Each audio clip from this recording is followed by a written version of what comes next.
Welcome to the Fabricated Metals Podcast, powered by Process Metals Innovators, your trusted partner in smart, scalable fabrication. I'm your host, Dana Hansen, and in every episode, we explore the trends, tools, and technologies shaping the future of manufacturing. Whether it's sourcing smarter, improving lead times, or streamlining production, we share real-world insights to help you stay ahead in an ever-evolving industry. Let's get into it. Welcome back to the Fabricated Metals Podcast. It's Dana and Chris again here today. And today we're going to talk a little bit about when to bring your manufacturing in. And again, it's a little sooner than you think. So Chris, I know we've had a lot of customers that have come in throughout all of our time here. And again, those projects, sometimes they come in and sometimes they take a little bit longer than they should because of the PPAP work and the first article processes. And I know today we want to hit on some of those pain points that we've seen and some of those things that we can really help our customers and how we can really shrink some of that time and why getting in a little early really makes a lot of sense. So yeah, I think first of all, because we've both been doing this for over 20 years, we pretty well understand our customers' processes from conceptual ideas of brand new products or changes to products for whatever reason, and all the things that take place at our customer shops as far as design, engineering, development, testing, all those things. And I think what we're talking about today is it's so much better when we can be a part of that process as early as possible. yes. And what we'll talk through today is some of the things that we've experienced that can help engineering groups, help design groups come up with maybe the better mousetrap as far as it's concerned for your fabricated products or stamped products. And I think it's going to be an important point because, as Dana said, it's a lot earlier than you would guess. Yes. So really to talk about maybe one instance that we've seen, we've got a customer, they come in, they say, hey, how quickly can you make this part? They put the prints down in front of us and we look at it and we say, ooh, you've got some pretty tight tolerances on there. We know that there's some bends that maybe you could eliminate some bends. Maybe there's some welds in here that might be kind of intricate on there. Can we talk to some of your engineers? Could we maybe get in touch with some people? Let's kind of go through maybe that high level of how when PMI kind of can come in and we can sit down with your whole group where we can be the most successful. So customer calls and says, hey, we've got a project. We come in, we can bring in our design team. We don't design anything here. We just can really help because we've been doing this for so long. So we can look at our tooling library, which is robust, right? We've got lots of different tools here. We've got lots of different capabilities here that we can use to manufacture parts, lots of different ways that we can look at your product and look at to say, what's the best way that we can manufacture? We then can take your product, get our team together, really hone in on what is the best way to make this. So Chris, what would we do from that point? Well, that's exactly right. And it goes back to things that we don't always think about. When you're developing, let's say you need some type of box that's surrounding a pump into a fountain that delivers water fountains to a pond. Does the box need to be bent or can it be welded? What materials would be best to make it out of? What thickness, what gauges make sense? What are limitations for bends and possible hems and offsets? Things like that we know at the beginning of a process of development and design, there's more latitude to change those things so that in the end of the day, it's less expensive to produce, which is what everybody's looking for, some cost-saving ideas. So if we can be introduced to that process, even when they're trying to decide what's the best material, that can be very helpful because we've seen many, many times where not trying to get this, but it happens where we back ourselves into a corner using a unique material or one that requires some extra deep draw properties that you can't always find, or at least they may be very expensive to find. And we can help walk through that. What's a common material? What properties will exist with that use of that material? That's super helpful. And then getting into the processes that we can utilize here at PMI or even another supplier as to where or how we should develop the part. If it's high enough volume, maybe it needs to be hard tooled, which we can handle with our stamping operations. If it is shorter volume or lower volume, maybe it's a fabricated part. But do we want to go through punching operations or do we want to go through laser cutting operations? How much weld versus how much bend? It goes on and again. But as you can see, you have the most latitude to make changes early on in the process. Yeah. When we're delivered a print, and that's how it goes often, and it's okay, and they say it has to be this way, now we're limited to how much money we can save the customer. Mhm. Yeah, our team here is they're so smart. They're really, looking at all the different parts that we've done throughout the years. They can really give some great suggestions. Well, it's experience. Yeah, I don't know how smart we are, Yeah, but we have a lot of experience. Our team is That's pretty, for sure. pretty good. Yeah. And it's kind of unique. And that's one thing fun about a job shop. Yeah. Is that we do get to see tons of different things. Mhm. And what might work in the HVAC industry may work really, really well in the power generation industry. And they haven't cross-pollinated that information, but we can. Mhm. We can provide those things. So it's really helpful to be a part of the design process. Absolutely. So let's look at tolerances and tolerancing of parts kind of on its own, because that's a big issue for Mhm. everyone. Yes. And it's kind of fun. This is a cat and mouse game that I think suppliers play with engineers often.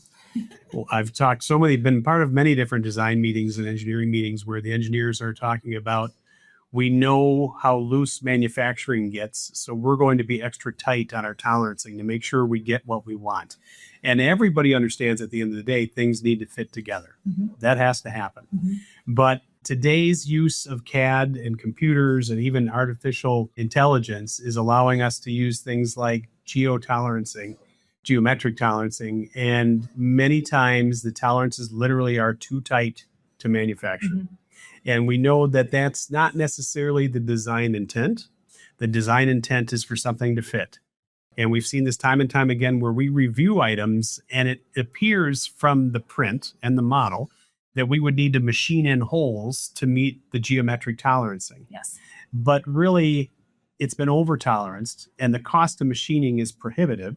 It really wants to be done through a laser operation or a Right. punching operation. And we can work with that tolerancing to say, yes, plus or minus 15 thousandths or 20 thousandths is going to work. Mhm. Kind of a traditional way of tolerancing prints. Whereas the geometric tolerancing has reduced that ability down to 1 or 2 thousandths for location. And it's next to impossible to make without machining. Mhm. And so again, it's a group think that needs to take place where we can talk about what's the design intent, what's the true requirements for fit up, and what tolerancing will get you the lowest cost part Correct. possible. Correct. And that's a real common one we see almost on every single print that we do. run. We absolutely do. And it happens with material too. Mhm. We do see some really crazy material call outs sometimes on the prints. And the customer sometimes is like, we don't know, we can deviate to something different, something that's more common. And then that common material will actually help them save some costs as well. Absolutely. For procurement, it's a big issue because you can find it at many different mills, which means you can be more aggressive in your pricing. Again, I've seen too many instances where the call outs for materials were not needed to be as strict as they were. And it made it very hard to find the materials. And then obviously cost goes up and you can run into situations where you literally can't find that material. Right. So we want to be a part of those selection processes. We're certainly all ears about what's required, the design intent, other things that are requirements of those products. But I think we can lend some help early on. Absolutely. Yes. So other things we've talked about, part geometry is a big thing, obviously tolerancing. Tooling approaches are important. Tooling has a wide range of costs, depending on how you develop tools, when you develop tools, how you use them. There's opportunities for some parts if they're very long run and they're designed in a way that lend themselves to fully progressive tooling. We can run that in a die, in a press, and really reduce labor costs. There's other instances where maybe the volume isn't quite high enough, but we can do hand-fed types of tooling operations, or we can even intermingle some fabrication operations with some tooling operations to again arrive at the very least cost possibility for production on our side of things for the part. And again, that's an important part of the design phase of really looking at what's needed, the tolerancing that's needed, and then what processes we can apply as your supplier to make sure we deliver it properly. So that's another thing that I think is important in the early stages. Yes. Right. So The that's early stages is where this plays a key factor too, because those tooling lead times can be quite lengthy depending on what type of tool it could be. So getting in early, getting those tooling designs locked down, finding out what process it really is that it needs to be, and getting those tooling, the POs in place and getting it ordered, getting it in here in time to make sure that we meet the deadlines is very important. Mhm. Yeah, absolutely. Tooling is an important piece of it. What we've talked about and look forward to was the cost of waiting too long.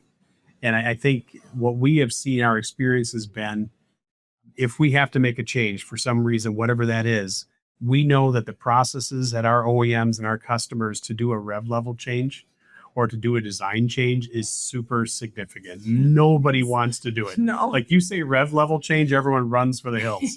And we don't blame them. It's a lot of work. So again, that's our push. That's what we're talking about here. And when we can get involved on that design side, I think we can hopefully alleviate the need for a lot of rev changes down the road. And again, save our customers a ton of time, and time is money.